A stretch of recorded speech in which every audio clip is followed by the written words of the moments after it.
ታሪክ ከብዕር ባሻገር በጀግኖች ደም ተጻፈ። ሚስቱን ልጆቹን ትቶ ነው የሚሄደው በተጠራበት ቦታ ላይ። አስከሬን አልተማረከም እንኳን በህይወት ያለ። የኛ የኢትዮጵያ ሰራዊት በዛ በጦር ግንባር ላይ አንድም ወታደር የተማረከብን የለም። ከ122 በስተቀር ሁሉም በህይወት ተመልሷል። አይደለም በቁም የተማረከ የወደቀ ወንድማቸውን እንኳን ትተው ይሄዱ አይደሉም። በጀግንነት ስለሞተ ደግሞ እኮራበታለሁኝ አባቴን።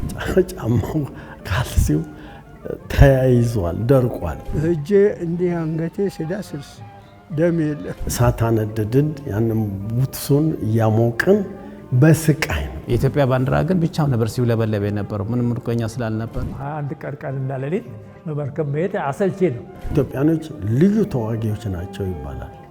ኮሪያኖች ደግሞ ውለታ የማይረሱ ልዩ ህዝቦች ናቸው። ከጦርነቱ በኋላ የኮሪያ መንግስት እነዚህን ጀግኖች ከየትኛውም ክብር ጋር ወደ ኢትዮጵያ መጣቸው። ኢትዮጵያ ጦር እዚህ ላይ ነው ጀግንነቱን ያሳየው።